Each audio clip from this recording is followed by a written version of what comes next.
Retour dans le 22 minuit, toute l'actu vue du Sud. Voici les titres de ce journal. Jour de colère à Marseille, beaucoup de manifestations différentes aujourd'hui.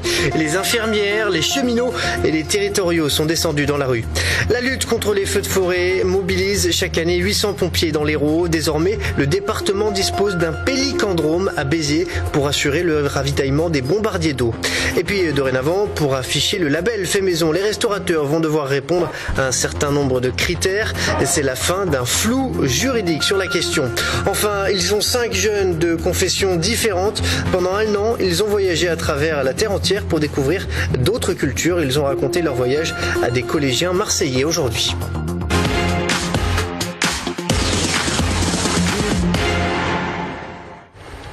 Mais tout d'abord, on commence avec la nouvelle mobilisation des intermittents du spectacle un peu partout en France, et notamment à Montpellier et à Marseille. Marseille, où la première du festival de Marseille, le festival de danse, a été annulée ce soir. Les intermittents se sont réunis pour savoir quelle suite donner à leur mouvement. Ils se réuniront à nouveau demain. Le Premier ministre Manuel Valls a annoncé qu'il retirait la mesure la plus contestée, celle concernant le délai d'indemnisation. Mais pour l'instant, les intermittents semblent refuser cette main tendue.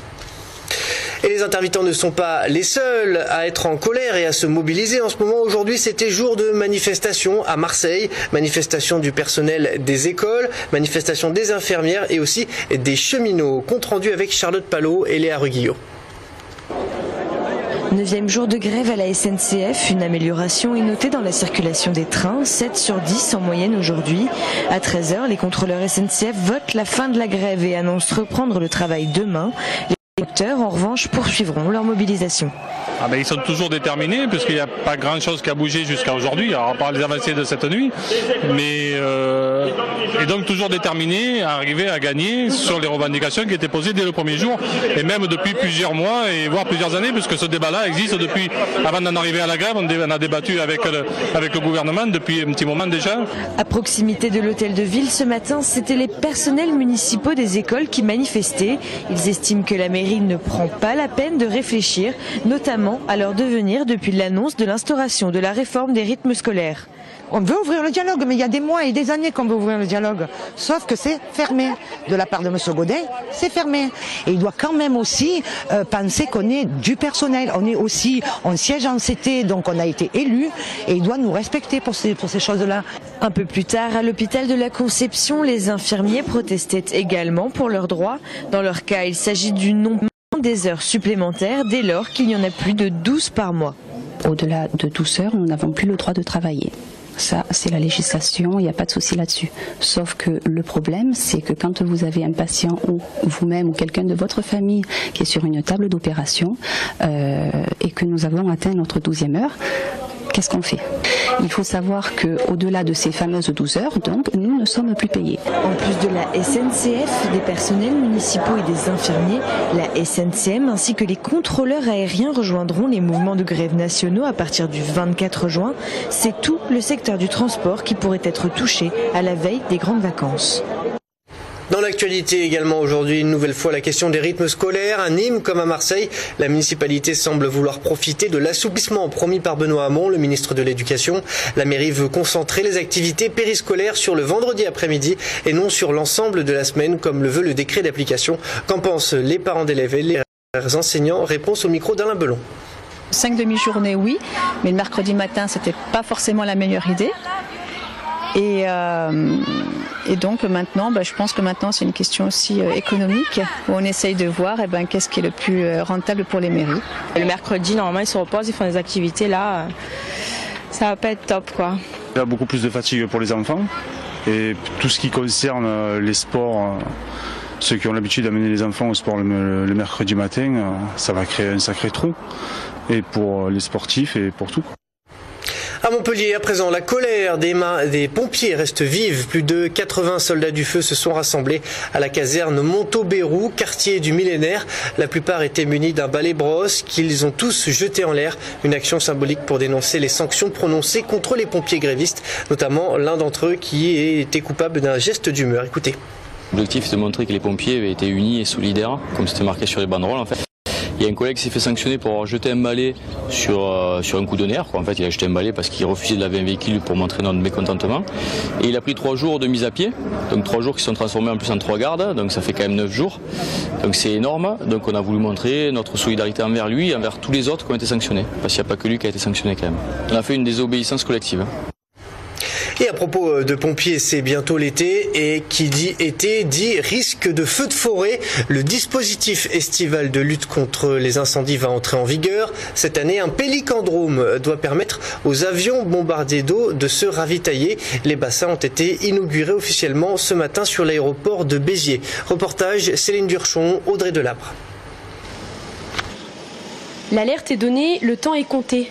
Sous les ordres du CODIS, le centre opérationnel départemental d'incendie et de secours, les avions bombardiers qui contiennent 3100 litres d'eau doivent être sur les lieux en moins de 15 minutes. En général, on met par avion avec un remplissage qui correspond à plus de 3 tonnes de produits ou d'eau, on met environ 3 minutes pour le remplissage.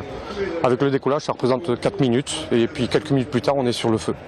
Le département de l'Hérault est soumis au risque de feux de forêt et aux autres feux d'espace rural qui nécessitent chaque été la mise en place d'un dispositif spécial où plus de 800 sapeurs-pompiers sont mobilisés. Cette année, ce dispositif ne sera actif qu'à partir du 7 juillet, malgré les fortes chaleurs actuelles. Cette année, nous avons une sécheresse avancée depuis le mois de mars. Nous avons eu quelques départs de feu au mois de mai suite à une période de vent, de tramontane. Les quelques orages de ces derniers jours nous accordent un peu de répit, mais nous sommes relativement inquiets par rapport à la saison, car la végétation est vraiment sèche. Et si toutefois la tramontane venait à se lever, nous risquons d'avoir des incendies. 51% des feux sont d'origine malveillante. Pour éviter les incendies, il est conseillé de ne pas fumer en forêt, ne pas jeter de mégots ou encore ne pas faire de barbecue. L'été dernier, les sapeurs-pompiers sont intervenus sur plus de 700 incendies. C'est la fin d'un flou juridique qui entourait le label Fait Maison. À partir de juillet, les restaurateurs qui voudront faire apparaître cette mention sur leur carte devront répondre à un certain nombre de règles. Le label Fait Maison est dorénavant reconnu et contrôlé. Reportage à Marseille, Kim Rodriguez, Justine Chauvin. Choisir un restaurant peut vite devenir un casse-tête. Prix, qualité, provenance des produits, à chacun sa technique. Il faut qu'il y ait des cartes assez réduites, pas beaucoup de plats, et avec des plats du jour qui changent régulièrement, des produits frais, des fois c'est indiqué si c'est des produits de la ferme, des choses comme ça. Voilà, ça c'est important. Modestement, je pense être gastronome et que je préfère un bon plat simple, bien préparé, plutôt que quelque chose qui se veut un petit peu plus esthétique ou un petit peu plus, on va dire, chic, mais qui est en fait acheté, préfabriqué et autres et qui n'a aucun intérêt. La loi consommation définit comme fait maison tout plat élaboré sur place à partir de produits bruts. Le fait maison plaît à tout le monde, mais il n'est pas à la portée de tous. Je vais revenir avec de l'huile d'olive, de l'ail et du persil. Et voilà. Entrée plat dessert pour 27 €, 30 €, on mange très très bien. Ça permet de dissocier les mauvais restaurants des bons restaurants. Voilà, c'est vrai que nous on s'engage avec ce label-là, on s'engage déjà à vendre des produits frais, à avoir quand même un certain travail sur les assiettes. Changement d'ambiance au restaurant Le Chabreau. Annette Assorin, chef de cuisine, propose un menu à 13 €. À ce prix-là, il faut savoir faire des concessions. Je rapporte toujours à mon prix de revient. Il faut que mon prix de revient soit compétitif. Là, aujourd'hui, on fait le bruschetta, on a fait le thon, le fromage frais. Enfin, vous voyez, c'est assez difficile de tout faire maison dans un petit prix comme ça. Fait maison ou surgelé, dès cet été, la question pour les clients ne se posera plus. Reste à connaître les moyens de contrôle mis en place. La préfecture doit communiquer sur le sujet avant l'été. On passe au résumé de l'actualité dans le reste de la France. Axel Buteau. Pas d'augmentation des tarifs EDF pour le mois d'août. C'est ce qu'a annoncé Ségolène Royal en précisant qu'elle souhaitait réformer la façon dont les tarifs sont appliqués. Une déclaration qui a fait chuter de 10 points l'action en bourse du premier producteur et fournisseur d'électricité en France. Suite à ça, le gouvernement a réagi en indiquant un report de cette hausse des tarifs. Cette hausse pourrait donc intervenir courant septembre ou début octobre. Le Le procès en appel de Cassandra Belin devrait être reporté en raison de l'absence de l'avocat des policiers. La femme au niqab avait été condamnée à 1 mois de prison avec sursis pour avoir insulté des policiers lors d'un contrôle d'identité à Trappes en juillet 2013. Pour rappel, le contrôle d'identité de cette jeune femme voilée avait dégénéré et conduit à plusieurs nuits de violence. Le commissariat de la ville avait notamment été pris d'assaut par 200 jeunes. Enfin, une enseignante de philosophie a été placée en garde à vue. Cette professeure de Saint-Quentin-dans-l'Aisne a d'abord accusé son ex-conjoint du vol de plus de 100 copies du bac. Les enquêteurs ont finalement retrouvé les copies dans la poubelle personnelle de l'enseignante, placée devant chez elle. Selon le rectorat, les copies sont intactes et ont été redistribuées. Le parquet a ordonné une expertise psychiatrique du professeur. Elle pourrait être poursuivie pour dénonciation calomnieuse et abus de confiance. Retour à votre actualité locale. Ils sont 5, ils sont jeunes, ils sont de confessions différentes et ils ont fait le tour du monde, un tour du monde pour découvrir d'autres cultures et d'autres croyances. Un voyage initiatique qu'ils ont raconté à des élèves du collège Provence à Marseille. Priscilla Reg. Pendant 300 jours, ces jeunes ont rencontré celles et ceux qui prennent la paix entre les religions à travers le monde. De confession musulmane, Ismaël garde cette image en tête. C'est la rencontre avec le pape François le 18 septembre 2013. Pas pour mon ego, pour dire j'avais 19 ans et j'ai rencontré le pape, mais bien pour les messages qu'il nous a adressés. Déjà, moi personnellement, il m'a demandé de saluer ses amis musulmans dans le monde entier. Donc ça allait dans le sens de cette nouvelle réconciliation islamo-chrétienne qui a par le passé été un petit peu malmenée. Je pense notamment au discours de Ratisbonne. Victor, c'est l'athée du groupe.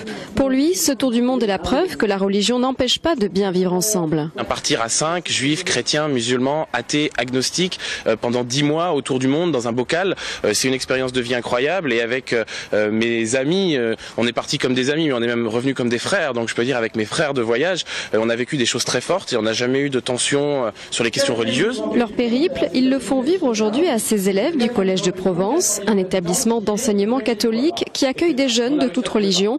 Le message semble passer.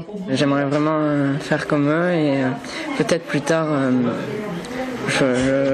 j'irai comme eux faire le tour du monde. Pour leurs enseignants, il faut parler des religions, encore plus à Marseille. Le climat peut-être parfois tendu, où il y a des incompréhensions entre le nord et le sud de la ville. Nous-mêmes étant situés dans le quartier sud, je trouvais intéressant de pouvoir montrer que des ponts et que des liens sont possibles entre les différentes cultures et les différentes religions. Loin de dresser un tableau idyllique de la réalité du monde, ces jeunes prouvent que chacun peut vivre en affirmant ses croyances et qui il est.